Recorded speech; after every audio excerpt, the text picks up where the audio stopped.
Hello everyone, welcome to our channel Ganesh world. बच्चों, आज की वीडियो में हम क्लास 12th केमिस्ट्री में एंजाइम उत्प्रेरण की विशेषताएं पढ़ेंगे। Characteristic of enzyme catalysis. ठीक है, तो दोस्तों इससे पहले हमने एंजाइम क्या होता है, इसका सिद्धांत क्या होता है, मतलब जो एंजाइम है उससे संबंधित पढ़ा है। ठीक है, तो यदि आपने उसको नहीं देखा तो वीडियो के डिस्क्रिप्शन में उसका लिंक दिया है, आप उसको देख सकते हैं। ठीक है, तो दोस्तों आज हम ये विशेषताएं पढ़ेंगे और इन विशेषताओं को पढ़ने का कारण क्या है पहले उसको आप समझो। तो दोस्तों इन विशेषताओं को पढ़ना हमें जरूरी है। ठीक है, जैसे हमने देखा है कभी हमारे को फीवर आ जाता है। ठीक है, तो ये हमें फीवर आ जाता है तो इस फीवर में हमारे ये एंजाइम काम करते हैं या नहीं करते, या फिर एंजाइम काम करते हैं तो कैसे करते हैं। ठीक है, ये सब चीजें है ना, और ये किस ताप पर काम करते हैं, किस पीएच पर काम करते हैं, इनकी क्या विशिष्टता होती है, हमारे शरीर को कैसे मेंटेन करना चाहिए ताकि हमारा शरीर ठीक ठाक से चलता रहे इन एंजाइमों के द्वारा। क्योंकि हमारा जो शरीर है दोस्तों वो एंजाइम के ऊपर ही डिपेंड होता है। ठीक है, एंजाइम नहीं होगा, एंजाइम काम नहीं करेंगे तो हमारा जो शरीर हंसता खेलता बोलता चल रहा है वो नहीं चल पाएगा। ठीक है, तो एग्जाम जो एंजाइम है वो अवर शरीर के लिए कंपलसरी है। ठीक है, आपको ध्यान रखना है। ठीक है, तो आइए हम इनकी अब विशेषताओं को देखते हैं। दोस्तों ये एंजाइम उत्प्रेरण की कुछ कैरेक्टरिस्टिक हैं जिनको हमें पढ़ना है। तो दोस्तों हम एक एक करके सबको पढ़ेंगे और आपको पूरा समझाएंगे, एक एक चीज क्लियर करेंगे। ठीक है, तो आपको अच्छे से समझना है और फुल कंसंट्रेशन के साथ समझना है। ठीक है, तो सबसे पहले दोस्तों हम पढ़ लेते हैं ताप वाला, कि उपयुक्त ताप, कि जो एंजाइम होते हैं वो किस ताप पर कार्य करते हैं, ऐसा सब कुछ। ठीक है, तो दोस्तों मैं एक एक चीज समझाऊंगा और उसको मैं यहां पर समझाऊंगा। ठीक है, ठीक है, चलो इसको देखो। तो पहला बोला है उसने उपयुक्त ताप। तो दोस्तों ये सही बात है कि जो हमारे शरीर में जितने भी एंजाइम हैं, हमारे लार में उपस्थित टॉयलिन एंजाइम हो या अमाशय में उपस्थित पेप्सिन एंजाइम हो या फिर कोई सा भी एंजाइम हो, दोस्तों ये जो एंजाइम होते हैं सभी एंजाइम एक निश्चित ताप पर कार्य करते हैं। ठीक है, और वो निश्चित ताप दोस्तों हमारे जो शरीर का ताप होता है वही ताप होता है। ठीक है, जैसे हमारे शरीर में यदि नॉर्मली 30 डिग्री सेल्सियस से 37.4 डिग्री सेल्सियस तक नॉर्मली टेम्परेचर रहेगा तो हमारा जो शरीर है वो ठीक ठाक चलता रहेगा, और इसी ताप पर ये जो एंजाइम है वो भी ठीक ठाक चलते रहेंगे। अब यदि इससे ज्यादा टेम्परेचर हो जाएगा तो ये एंजाइम है ना वो काम करना बंद कर देंगे, एंजाइम काम कम करेंगे, तो हमें ऐसा लगेगा कि हमें फीवर है या फिर हाथ पैर दर्द कर रहे हैं या फिर हेड एक हो रहा है, कुछ भी प्रॉब्लम, ऐसी सब प्रॉब्लम्स आ जाती हैं। ठीक है, तो ध्यान रखना है कि जब हमें फीवर आता है ये सब चीजें होती हैं तो इसका मतलब आप ये समझ लेना दोस्तों कि एंजाइम ने हमारे कुछ ना कुछ मिस्टेक तो की है, कुछ ना कुछ तो इसमें प्रॉब्लम है। तो इसलिए हम उसको सुधरवाने के लिए, उसको ठीक कराने के लिए डॉक्टर के पास जाते हैं। डॉक्टर हमारे बॉडी का टेम्परेचर ठीक कर देता है, एंजाइम बराबर काम करने लगते हैं और हमारा शरीर ठीक से चलने लगता है। ठीक है, तो सीधी सी बात कहने वाली दोस्तों हमसे आपकी से यही है कि जो एंजाइम होते हैं वो एक निश्चित तापमान पर कार्य करते हैं। ठीक है, अब यदि उस निश्चित तापमान से तापमान ज्यादा होगा या फिर कम होगा, इंक्रीज होगा या डिक्रीज होगा टेम्परेचर, तो उस पर जो एंजाइम है वो वर्क नहीं करेगा और जिससे हमारी जो फीवर है ना, हमारे को फीवर आ जाता है। ठीक है, तो दोस्तों यही बात है कि ये निश्चित ताप पर कार्य करेंगे, जिस ताप पर इस कार्य करेंगे उस ताप को हम क्या बोलते हैं, अनुकूलन ताप।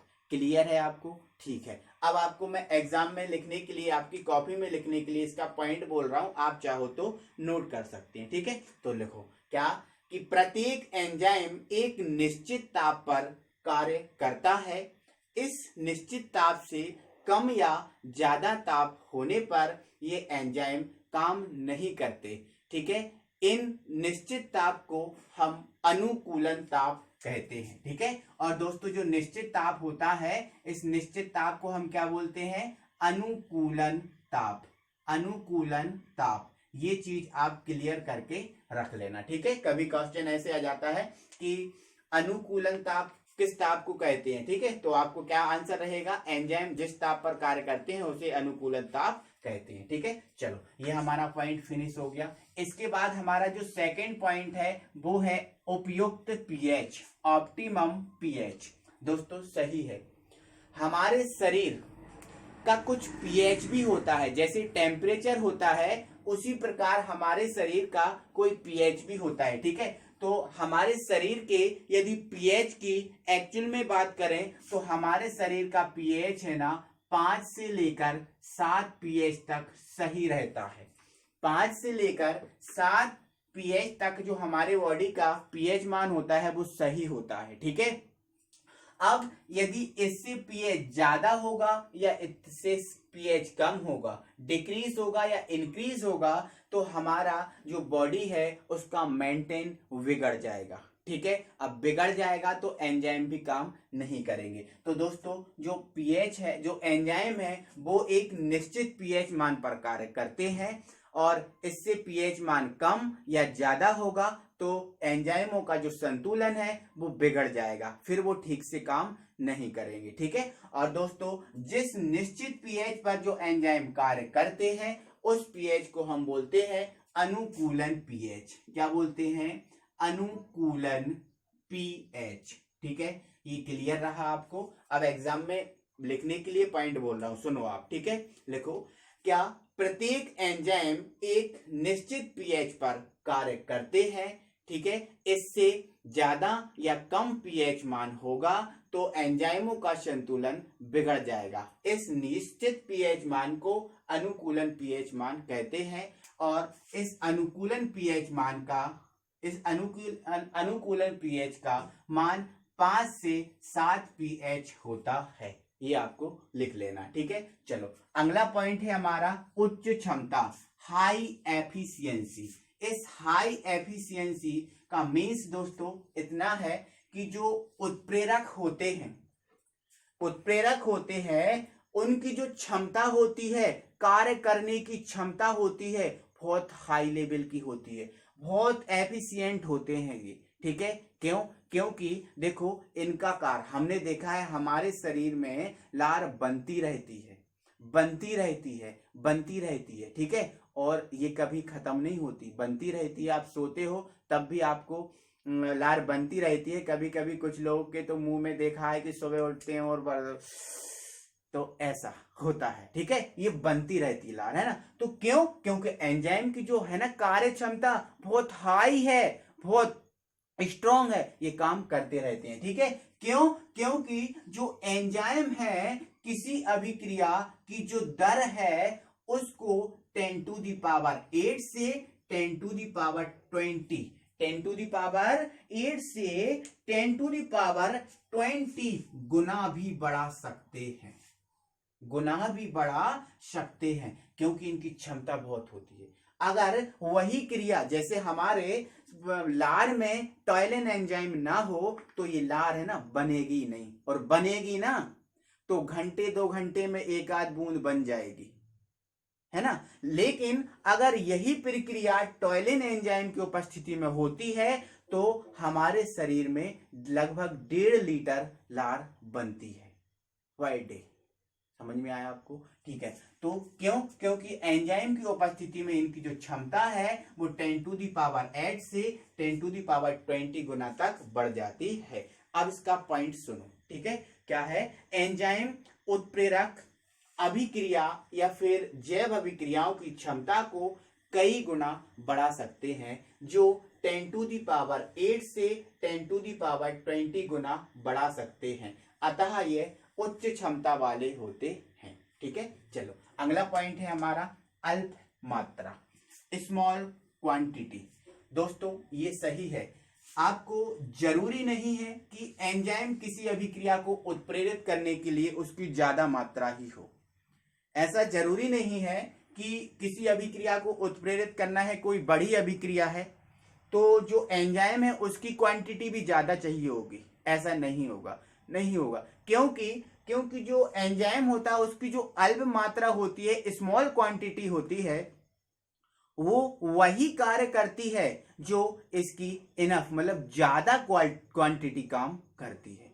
तो ज्यादा काम वही करेगी और कम भी काम वही करेगी। तो ज्यादा लेने का मतलब क्या है भाई, वैसे ही तो दिक्कत चल रही है ना। तो क्या कम मात्रा से ही काम चलाओ, जो कम मात्रा कर रही है, ठीक है। तो ये अल्प मात्रा इनकी कई गुना अभिक्रियाओं को बढ़ा सकती है, ठीक है। और लगभग हम ऐसा कहते हैं कि जो एंजाइम है उसका एक अणु, एंजाइम का एक अणु किसी भी अभिक्रिया के 10 लाख अणुओं को उत्प्रेरित कर सकता है, उनकी दर को बढ़ा सकता है। जब एक अणु 10 लाख को बढ़ा सकता है तो सोचो ये कितना कामगार है, ठीक है। तो इसलिए दोस्तों इसकी अल्प मात्रा ही जरूरी होती है, जरूरी नहीं है कि इसकी अधिक मात्रा हो। तो इसका पॉइंट सुन लो आप, ठीक है। तो पॉइंट क्या होगा, ये हो जाएगा कि जो एंजाइम है, एंजाइम की अति अल्प मात्रा ही किसी जैविक अभिक्रिया को उत्प्रेरित करने के लिए पर्याप्त होती है, क्योंकि इसकी अल्प मात्रा वही कार्य करती है जो इसकी अधिक मात्रा से होता है, ठीक है। चलो अगला पॉइंट है हमारा विशिष्ट प्रकृति, स्पेसिफिक नेचर, ठीक है। चलो इसका मतलब दोस्तों ये है कि जो एंजाइम होते हैं किसी विशेष अभिक्रिया को ही उत्प्रेरित करते हैं, सभी अभिक्रियाओं को नहीं। जैसे हमने देखा लार में टॉयलिन एंजाइम होता है, लार में टॉयलिन एंजाइम कार्य करता है। हमने देखा अमाशय में पेप्सिन एंजाइम कार्य करता है। हमने देखा आंत में ट्रिप्सिन एंजाइम कार्य करता है। अब यदि ऐसा हो जाए कि जो टॉयलिन एंजाइम है वो आंत में चला जाए, है ना, या फिर जो आंत का एंजाइम है, ट्रिप्सिन एंजाइम है, वो लार में आ जाए, तो ऐसा नहीं होगा। और ऐसा हो गया ना तो ये फिर कार्य नहीं करेंगे, इनको बुरा लग जाएगा, क्योंकि भैया ये विशिष्ट है ना, अपना खुद पोस्ट रखते हैं कि नहीं हम तो ये करेंगे मतलब करेंगे, इस टाइप से। क्यों, हमने पढ़ रखा है ना, इनमें नाइट्रोजन होता है, इनका आणविक द्रव्यमान उच्च होता है, इनमें कार्बन होता है, यही तो इनकी विशिष्टता है। इसी के कारण तो एटीट्यूड में रहते हैं ये कि कहीं का कहीं कार्य नहीं करेंगे, ठीक है। तो ध्यान रखना भाइयों, यहाँ पर केवल मेरा मतलब ये है कि ये विशिष्ट प्रकृति के होते हैं, और विशिष्ट प्रकृति है ना, इनके अंदर उच्च आणविक द्रव्यमान, नाइट्रोजन और कार्बन के कारण अलग अलग हो जाती है। इसलिए ये किसी विशेष अभिक्रिया के लिए कार्य कर सकते हैं। जैसे टॉयलिन है ना, तो वो लार में ही कार्य करेगा, है ना। इसके बाद जो पेप्सिन है वो अमाशय में ही कार्य करेगा, ठीक है। ट्रिप्सिन है वो आंत में ही कार्य करेगा। इनको बदला बदली कर दें, इनकी पोजीशन चेंज कर दें तो ये कार्य नहीं करेंगे, ठीक है, क्योंकि ये विशिष्ट होती हैं, ठीक है। और स्पेशल लोग तो स्पेशल ही कार्य करते हैं, है ना, सभी कार्य नहीं करने लगते, ठीक है। तो इसमें आपको क्या लिखना है उसको समझ लो, ठीक है। तो क्या लिखना है, जो एंजाइम होते हैं ये अपनी प्रकृति और आकृति में विशिष्ट होते हैं, क्योंकि कोई एंजाइम किसी विशेष रासायनिक अभिक्रिया को ही उत्प्रेरित करता है, सभी रासायनिक अभिक्रियाओं को नहीं, ठीक है। चलो इसके बाद क्षीणता की बात करें तो दोस्तों हाँ, जो एंजाइम है वो नष्ट हो जाते हैं, ठीक है। एंजाइम क्या है, वो नष्ट हो जाते हैं। और किससे नष्ट होते हैं, कि किससे, जो सूर्य के प्रकाश में जो पराबैंगनी किरणें होती हैं, क्या पराबैंगनी किरणें होती हैं, अल्ट्रावायलेट किरणें, ठीक है,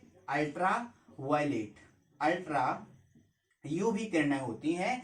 इन अल्ट्रावायलेट यूवी किरणों द्वारा इनकी जो है ना वो नष्ट हो जाते हैं, क्षीण हो जाते हैं, ठीक है। अक्सर आपने एग्जाम्पल में देखा होगा कि कभी किसी को करंट लग गया, या फिर जो बरसात के मौसम में बिजली चमकती है, बादल है ना, तो गरजना करता है, तो इसमें देखा है कि कभी कभी कहीं जो बिजली है ना वो बादल की बिजली गिर जाती है। अब जो बादल की बिजली गिरती है उसमें अल्ट्रावायलेट किरणें होती हैं, पराबैंगनी किरणें होती हैं, करंट होता है, इसमें भी तीव्र क्षमता वाली किरणें होती हैं जो लगभग यूवी किरणों जैसा ही मतलब तरंग रखती हैं, वेग रखती हैं, ठीक है। तो क्या होता है, जब इस प्रकार की किरणें हमारे शरीर के संपर्क में आएंगी, ठीक है, तो क्या होता है दोस्तों, ये शरीर के संपर्क में आएंगी तो शरीर में जितने भी एंजाइम कार्य कर रहे होते हैं वो सभी एंजाइमों को तुरंत क्षीण कर देती हैं।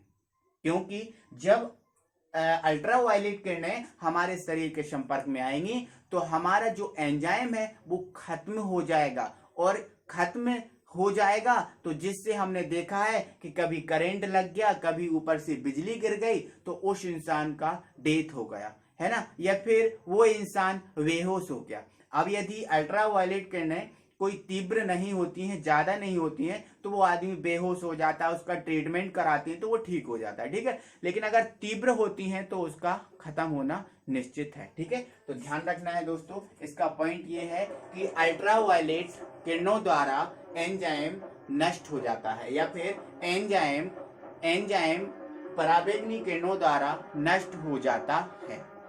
तो अगला पॉइंट है हमारा दोस्तों एंजाइम वर्धक, ठीक है। जैसे हमने उत्प्रेरक में पढ़ा था ना, उत्प्रेरक वर्धक, ठीक है, उसी प्रकार का ये एंजाइम वर्धक है, ठीक है। उत्प्रेरक में हमने क्या देखा था, जो उत्प्रेरक की क्रियाशीलता को बढ़ा देता है उसे उत्प्रेरक वर्धक बोलते हैं। तो दोस्तों इसी प्रकार से जो एंजाइम है, इन एंजाइमों की क्रियाशीलता को भी कुछ पदार्थ बढ़ा देते हैं, उन्हें हम क्या बोलते हैं, एंजाइम वर्धक। जैसे दोस्तों यदि जो हमारा टॉयलिन है ना, वो उसकी क्रियाशीलता को बढ़ाना है तो दोस्तों सही है, आप गुड़ खा लो या शक्कर खा लो, ठीक है। तो गुड़ या शक्कर खा लेते हैं, या फिर कहीं आपको गुलाब जामुन दिख जाती हैं रखी हुई तो आप देखते हो मुंह में पानी आ जाता है। अब मुंह में पानी आ जाता है मतलब जो एंजाइम है उसकी सक्रियता है ना बढ़ जाती है। अब वो बढ़ी कैसे, आपने देखा है ना कि हाँ भाई गुलाब जामुन रखी है, अगर मुझे मिल जाती तो मजा आ जाता साहब, है ना, ऐसा आप सोचते हो, ठीक है। या फिर गुड़ खा लेते हो तो देखा है अचानक कितनी लार बनती है, अच्छा सा मन हो जाता है, क्या जिंदगी के सारे सुख हमें तो मिल गए, ठीक है। तो ऐसा, तो दोस्तों क्या है कि इन्हीं पदार्थों से कुछ पदार्थ ऐसे होते हैं कि इनकी जो क्रियाशीलता है, इनकी क्रियाशीलता को बढ़ा देते हैं, ठीक है। तो ऐसे पदार्थों को हम क्या बोलते हैं, एंजाइम वर्धक, ठीक है। और जो एंजाइम है वो एंजाइम वर्धक की तरह कार्य करता है, ठीक है। तो इसका पॉइंट आपको कैसे लिखना है वो समझो, ठीक है। तो कुछ पदार्थ ऐसे होते हैं जो एंजाइम की क्रियाशीलता को बढ़ा देते हैं, ठीक है, और जिससे उनकी जो क्रियाशीलता है वो बढ़ जाती है, अतः एंजाइम वर्धक की तरह कार्य करते हैं, ठीक है। चलो उसी प्रकार हम ये कह सकते हैं एंजाइम बेस, उसी प्रकार एंजाइम बेस है जो अभिक्रिया की दर को, जो जैविक अभिक्रिया है उसकी दर को क्या कर देगा, कम कर देगा, ठीक है। तो कुछ पदार्थ ऐसे भी होते हैं जो अभिक्रिया की दर को कम कर देते हैं, ठीक है। तो जैसे उल्टा सीधा कुछ खा लो तो यहाँ से हमारे लार नहीं बनेगी, और लार नहीं बनेगी तो फिर हमें फीवर आ जाता है। ऐसी कोई कंडीशन, जैसे फीवर होता है तो ये लार कम बनती है ना, तो ये किसी के कारण, जो हमारे शरीर में मिस्टेक है उसके कारण हो जाता है ना। तो कुछ ना कुछ पदार्थ तो हम यूज करते हैं तब तो ये होता है, ठीक है। तो दोस्तों क्या है कि कुछ पदार्थ, तो इसका पॉइंट आप समझो, कुछ पदार्थ ऐसे भी होते हैं जो जैविक रासायनिक अभिक्रिया की दर को कम कर देते हैं, ठीक है, जिन्हें हम क्या बोलते हैं, एंजाइम बेस। तो अतः हम कह सकते हैं कि जो एंजाइम है वो एंजाइम बेस की तरह भी कार्य करता है, ठीक है।